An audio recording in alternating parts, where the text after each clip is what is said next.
Hi everyone, welcome for our workshop Master EUDR Compliance. I'm Carlos, I'll be your host today. I'm super happy to have you all with us again now for our workshop, a live demo session. As usual, I'll give all the invitees the chance to arrive and join the session. Let me see. Yes, I can see a lot of people joining. Okay, in the meantime, as you can see here, somewhere in this screen, I have with me our presenter for today, Oliver Livers, our Earth observation engineer here at Orbify. Hi, Ollie. Welcome. Hi, everyone. Welcome to our webinar or workshop. Sorry, first one of these, I think, isn't it? So yeah, exactly. New ground yet again for Orbify. Exactly. Yeah, it's our first workshop. It's super nice, super exciting. All right, I can see more people joining. Okay, let's give more 1 or 2 minutes so we can start. Anyways, before handing over to Oliver and start the session today, I would like to quickly explain the dynamic of the session today. So first, we'll have a brief introduction and a couple of slides from Ollie. Ollie will present this to you, and then he will go straight away for the live demos.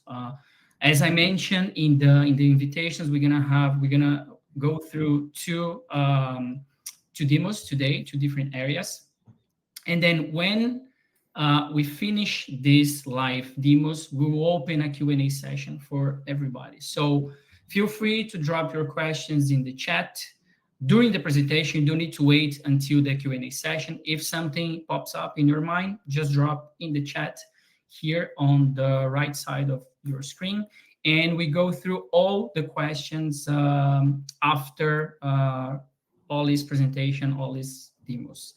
In any case, if you have any further questions after the session, any questions about the demo, Orbify, anything that you want to ask us, you have my email address in the personal invitation that I sent to you. You can just send to me the questions after the session, and I can address all the questions internally. Okay, I think we are good to go. No more time to waste. Okay, Ollie, stage is yours. Are you sure? Yeah. A few more minutes? Yeah, okay. All right, I'll share my screen first. Let's make sure that works. Go. Right. Cool. Are you gonna, yeah, there we are. Cool. Right, welcome everyone to the Orbify EUDR compliance workshop. So it's our first workshop, sort of mini webinar, and yeah, I think there's a smaller group of people. So please, yeah, feel free to reach out in the chat, say hello. You know, any questions that come up, we'll answer them at the end. But if something pertinent comes up as I'm talking, maybe I could answer them as we go as well. But yeah, so welcome. I'm Oliver Livers, yeah, just a member of the EO team. I've been working on the Orbify EUDR template, and yeah, so happy to demo it to you today. So yeah, Carlos briefly went through this. So yeah, just a brief overview. Just to mention, we did have a webinar previously by Will, another of our Earth observation engineers on the EUDR. So, you know, please look back and revisit those webinars if you're interested. I think possibly most of you have already seen those. So yeah, we already have those. So yeah, a couple of demos. I think we have plenty of time, so I have prepared a few examples just to demo some of the behaviors of the tool.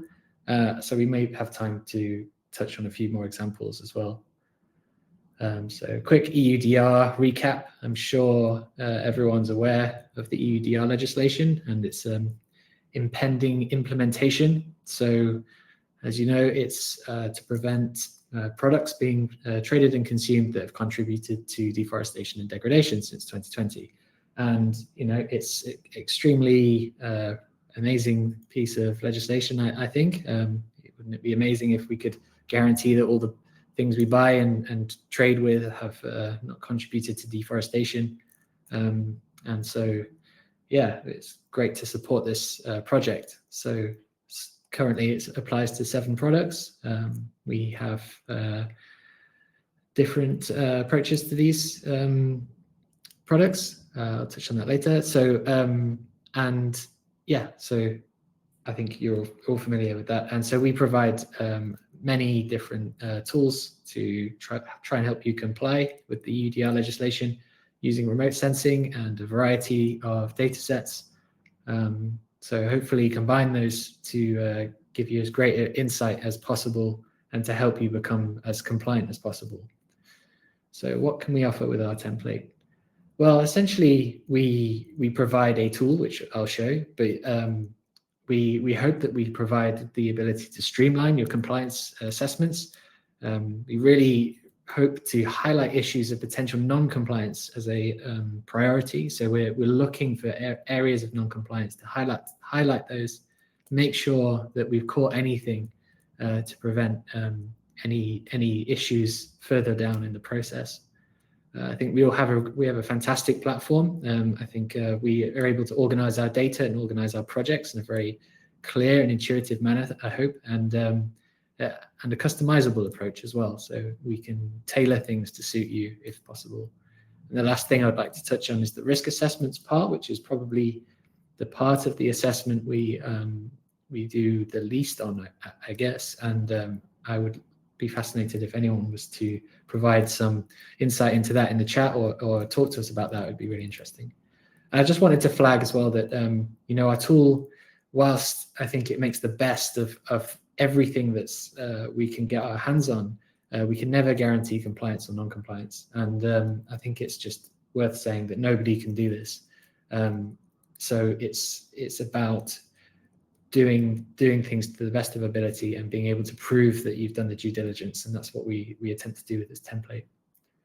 So as I said, there's no single data set that's perfect. There's nothing that meets all of the requirements. The EU, the ECJRC has published their own data sets, and we have done some assessments of them and found that to be lacking in certain areas. And I think the JRC are very aware of those. They provided a table of limitations to that data set.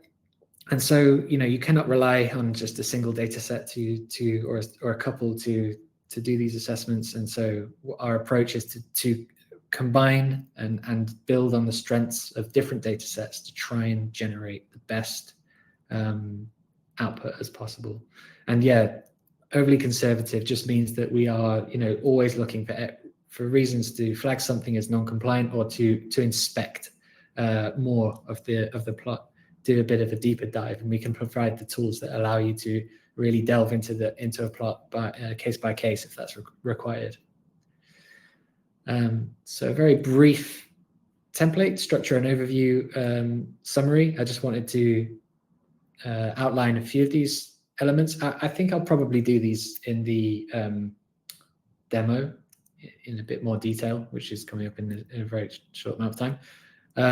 But essentially, we're trying to meet different articles of the EUDR legislation.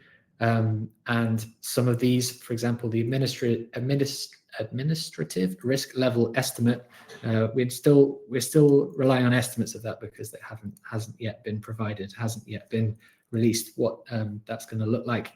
So some of our tools are, will undergo some significant improvements once further details have been released as to what will be required.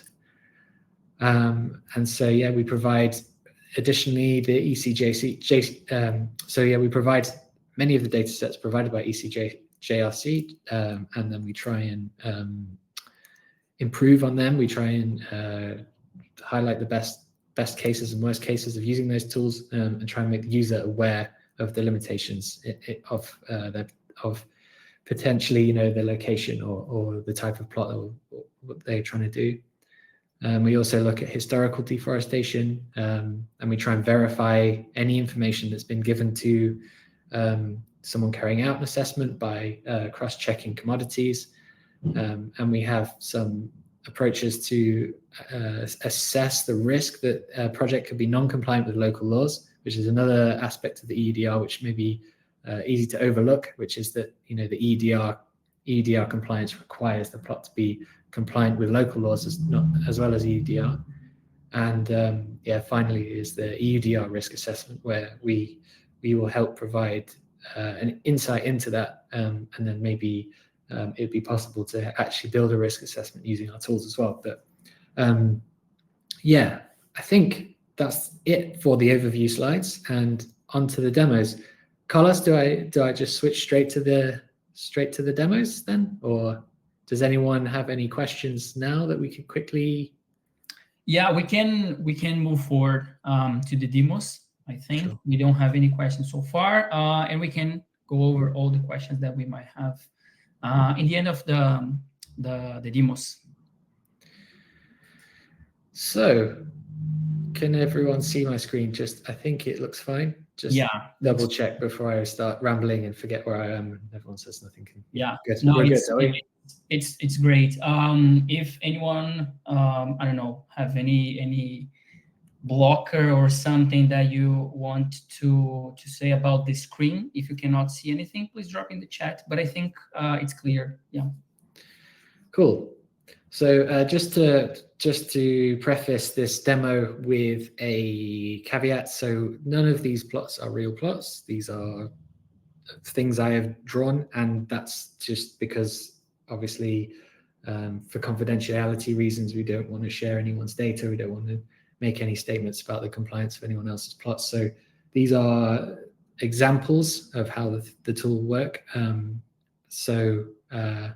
Yes, these are not real. So just thought I'd preface that just in case anyone was worried that, hopefully nothing on this screen, anyone's going, oops, that's my plot, because they're not. It won't be that because they're not real. Anyway, okay, so I thought I can't remember my slides. I think I said I was going to start with timber, so I'll start with that. So this is the format of our template. So just to briefly describe how we do things at Orbify. So we have a platform which is, as you can see, it's kind of like a web page. You can scroll through it. It has interactive maps and stat boxes. These are highly customizable. If you press the edit button here, you can change anything you like. You can change the text, and you can even build your own templates. So if you're not happy with the way this looks, you can just modify it, change it all up. So it's quite a powerful tool. I'll show you some other things you can do with it later on. You can always provide a print as well, a PDF of the plot, so that you can share that without sharing the platform, but you can also share the platform as well. So we kind of tailor people, if you want to just send a report to someone or to generate some reports, then you can. So this is our plot. I'll try and keep it a little bit of a mystery where it is. And we have some information here. We have a outline of what the report does. So in general, we try and keep as much information in the template as possible, but try and keep it to a level where we don't overwhelm the user. If you hit this information button here, you can get more info into the technical details of how things are generated. And so if you're interested in learning more about how things are created, we do provide some information there. So hopefully everything you need to understand the template is present on the template anyway.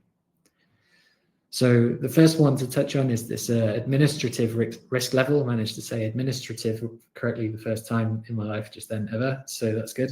And yes, so in the text here, it basically says that this is an approximation of what we expect the administrative risk level might be based on the deforestation rates over 20 years. And we've done this just because plots that have a high level will probably face additional scrutiny when their plots are being reviewed. So I think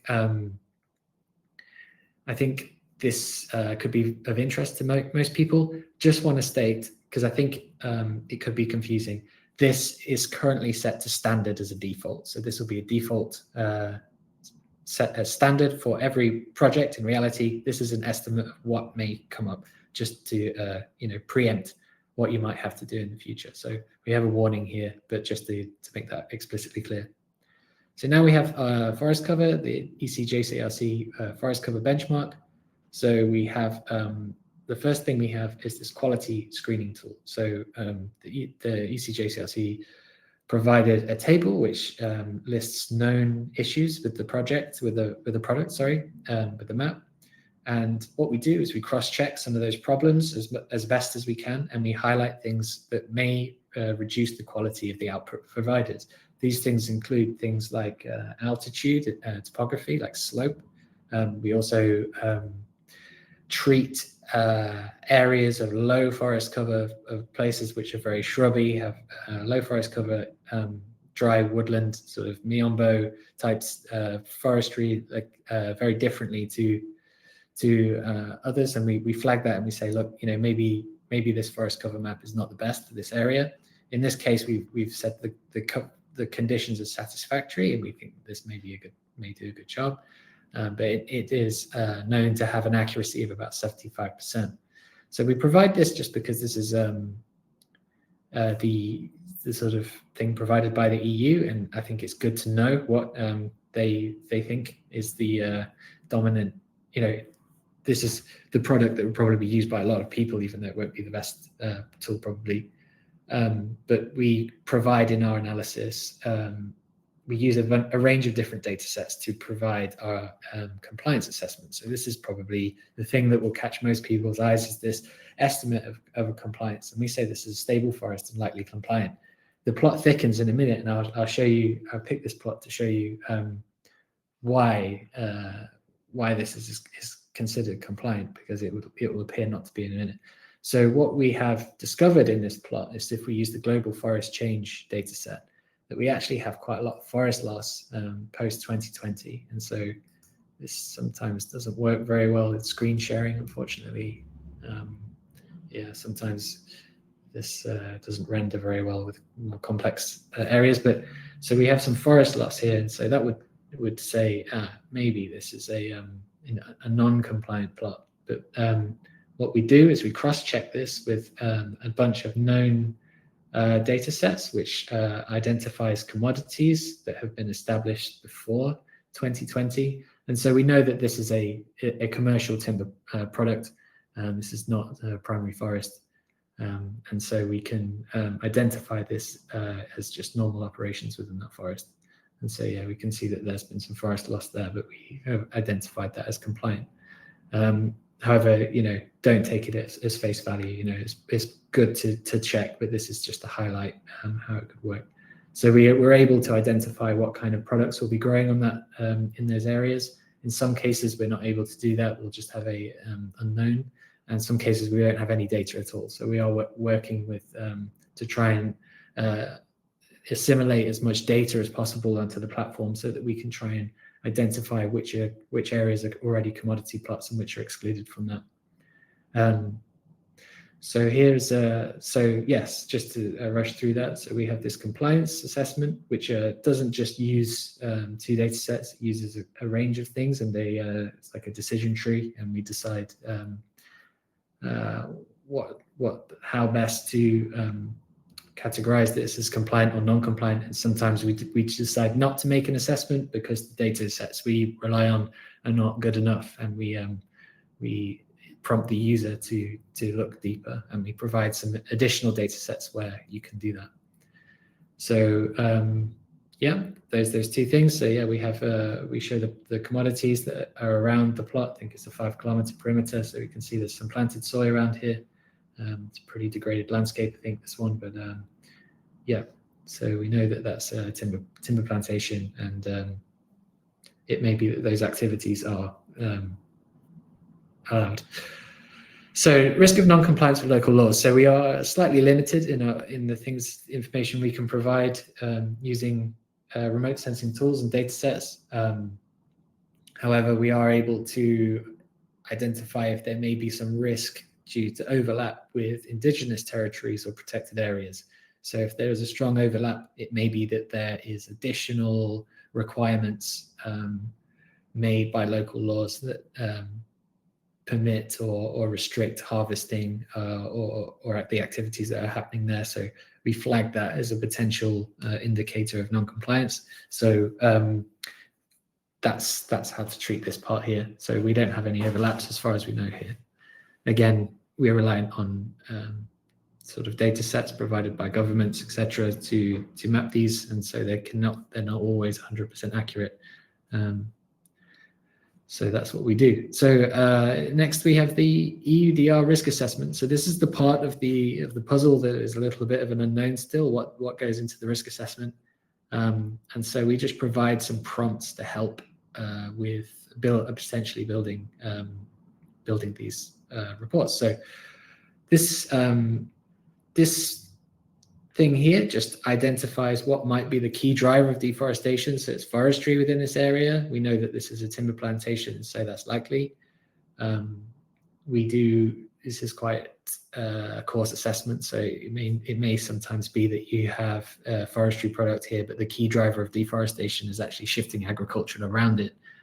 So that might mean that you have a plot which you think you're looking out for deforestation caused by changes to plantation forestry, but actually, there's also drivers that can come from commodity-driven deforestation. So it may help with the construction of a risk assessment. We also look, and it's sometimes more useful in other areas, to look at the perimeter. So we look for deforestation and degradation at the perimeter of the plots, and so we have detected some of that here. And that may be allowed. It may be that that's just more commodity plantations. And then we also highlight if this is an area that's very close to what's known as deforestation hotspots. So areas which have a high rate of deforestation or a high level of deforestation will be highlighted here. So hopefully, hopefully that's useful for building a risk assessment.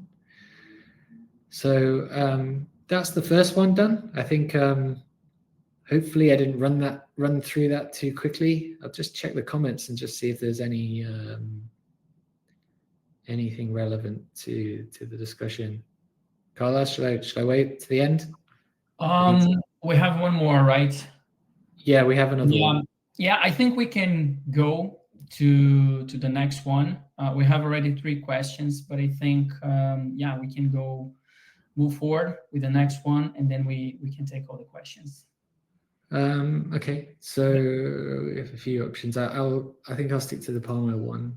So this one's quite interesting because I wanted to show this because we have an area which, so I won't go through everything again. I'm just repeating myself. So we've got this ECJCRC here is probably doing a relatively good job of picking up forest that is actually forest and not plantation. So we have palm oil here. So anyone who's ever seen palm oil knows that it looks like a tree, and so our algorithms can sometimes struggle to identify it from something else. But luckily, it has this kind of strange regular structure, and sometimes it's actually an easier one of the commodities to pick out from other things.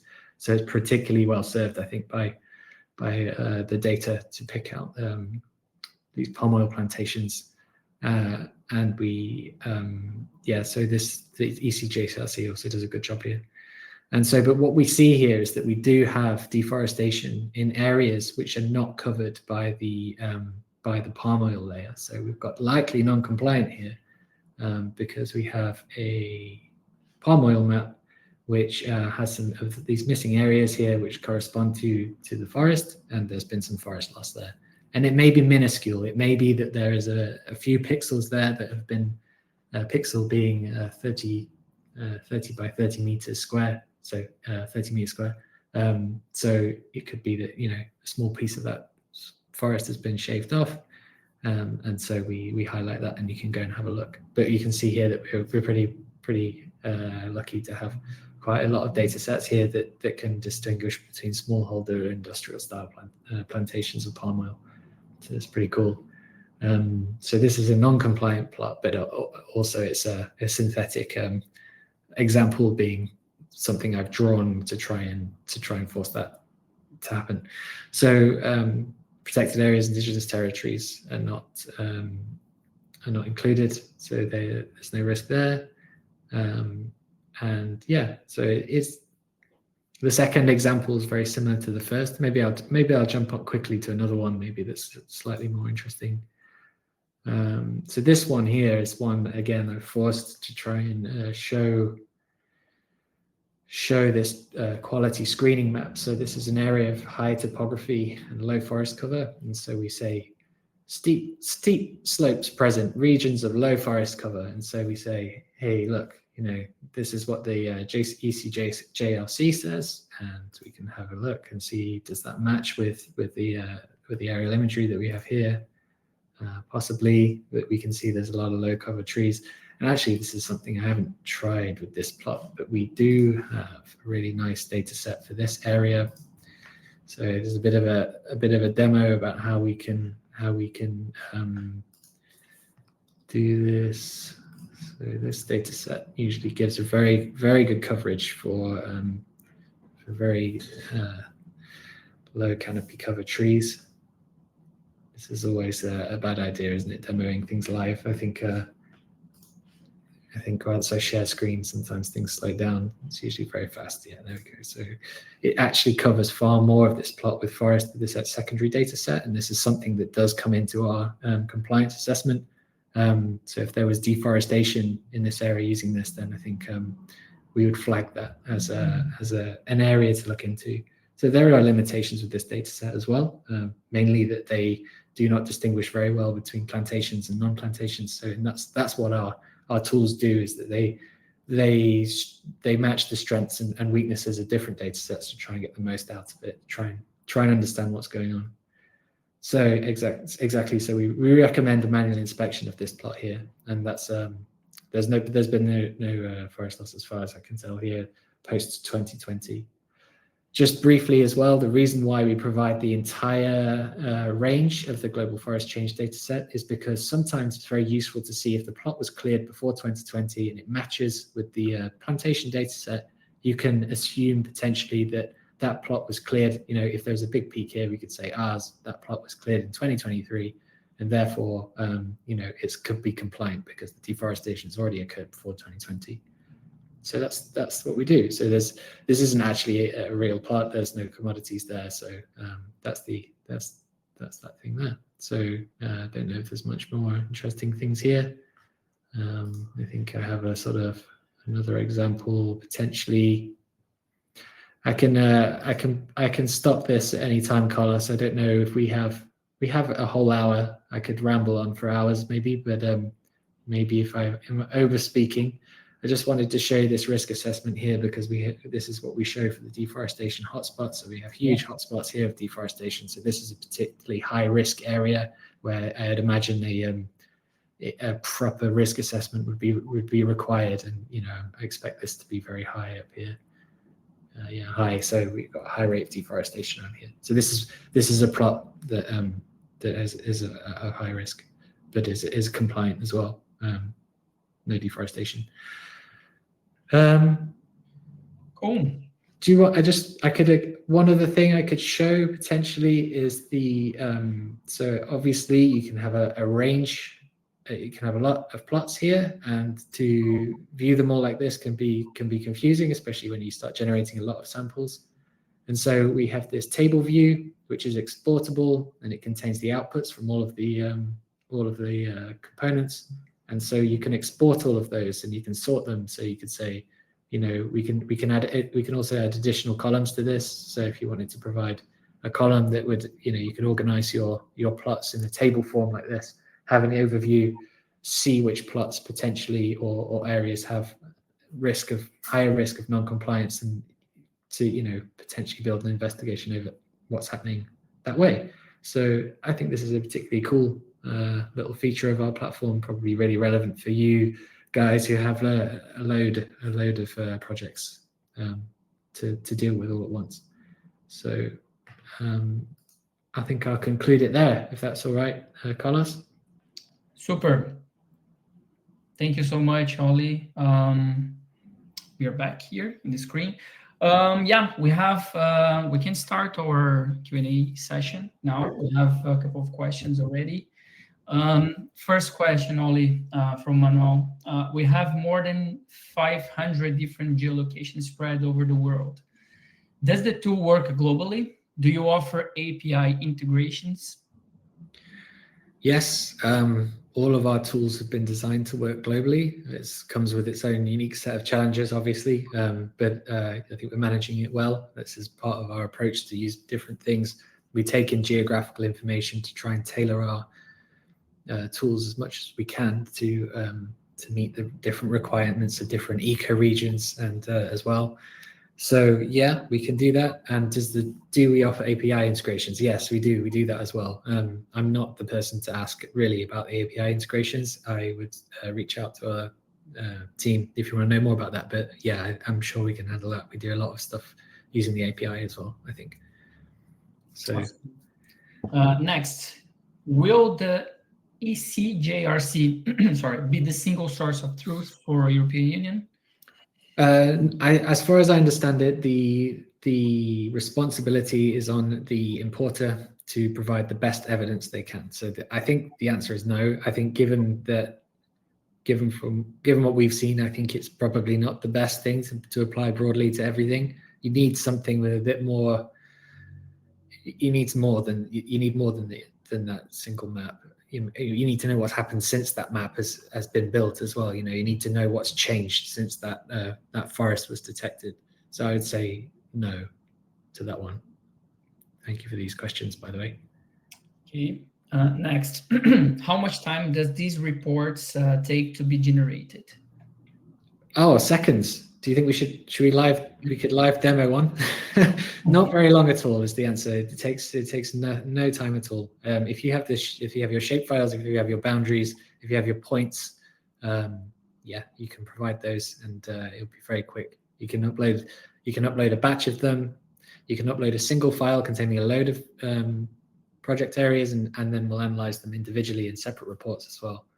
So it's very quick. Awesome.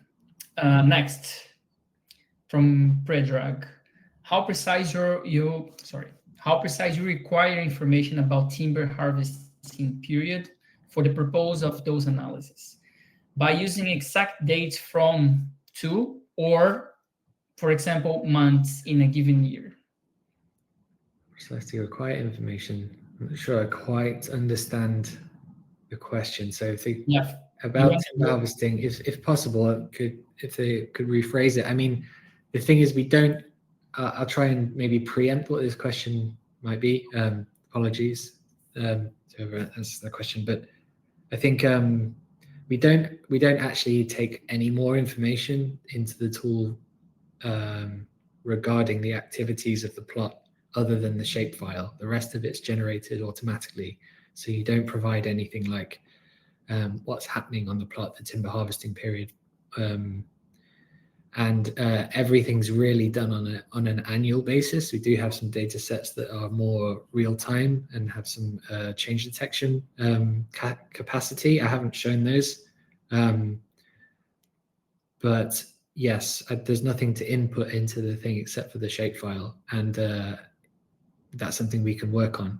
Another thing that we do provide support for is if you do have data sets, or if you do have local information, shapefiles, etc., other data sets, you can upload that to our platform and view them in the template as well. So if you would like to map your information against what we have, it's very easy to do. So maybe in a roundabout way I could have answered that question, but if you could rephrase that one slightly, maybe I can help a bit more.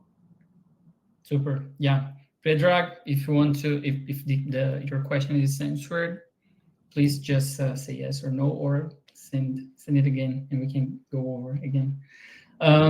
Next one, is there a way to batch projects to separate them from others, so the CSV table can be used for different groups of projects or areas? I'm afraid I can't give a definitive answer, but I know it's something that we talked about a while ago, and I think it should be very simple to do. I mean, even that table that I showed you there could be exported as a CSV, and if there's any fields there that you could sort it by, you could already do it. But I could see what you're saying is that what you'd like to do is add something that would say, hey, these are our plots from X company or X supplier or X whatever, and then try and organize the table that way. I'm sure that could be very capable of handling that. I just can't, I've never done it, so I can't say for 100% sure that we can do it, but it's not, I'm sure for our dev team that it's not a challenge for them at all. So if it's a definite need, then reach out to us, and I'll get someone who knows a bit better to answer you properly and tell you how long it would take us to do. Yeah, not a problem, I don't think. Super sorry, Oli. In this case, Adam, we can bring this question to our dev team, and I will answer to you personally after the session by email. Any other questions, everyone? We have we have a few minutes yet, so if you have any further questions, this is the time. Okay, yeah, we have one more. Let's see here. From Warren. Hi team, great demo, Oliver. Thank you. Obviously, from a EUDR perspective, there is a lot that needs to take place on top of this. So proving and maintaining the chain of custody as an example. So are you at Orbify currently working with any supply chain traceability platforms out of interest? Yes, we are, and we do work with a blockchain traceability. I think it's IOV42 is our partner. Sorry, it's gone straight out of my head. Carlos, can you back me up on this one? We do have this. Yeah. We do have this. It's just the name and how it works is flying out of my head. But yeah, we do have that. We work with a partner who manages that part of that side of things. So there we go. Olia, IOV42. I got it right, I think. So we do have it. Thank you.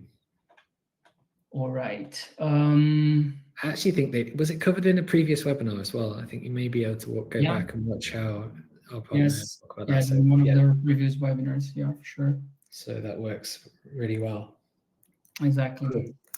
Okay. Super. Thank you, Warren. I think that's all, guys, for today.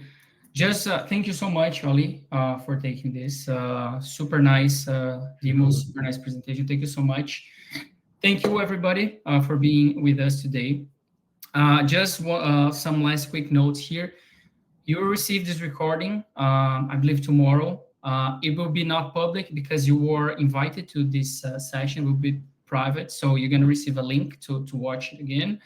One last and important thing. So any questions that you might have after the session, please drop to me. You have my email. Just email me. We can go over these questions offline. We can talk about this. And lastly, if you are interested in a live demo like this, but tailored specifically for your projects, individually session, you can schedule this with us. I will drop a link in the chat, so you can go just in this link and schedule a call with us, and we'll be happy to meet you live for an individual session. This is the link. You can go there. It's in our website. And one last thing, maybe some of you already have. We have recently we released a guide, a comprehensive guide about EUDR, also in the chat. So feel free to download it. And I think this is it for today. Any final statements, Oli? All good? No, thank you for joining us today. Yeah, any feedback or questions, please send it to us. We always love feedback. So yeah, hopefully together we can all navigate EUDR, which is a challenge and a great opportunity as well, I think. So Super. Bit cheesy, sorry. Thank you so much, guys. Hope to see you soon again. And this is it. Any questions, just drop me an email and we'll talk soon. Thank you so much, guys. Bye. See you next time. Thanks. Bye.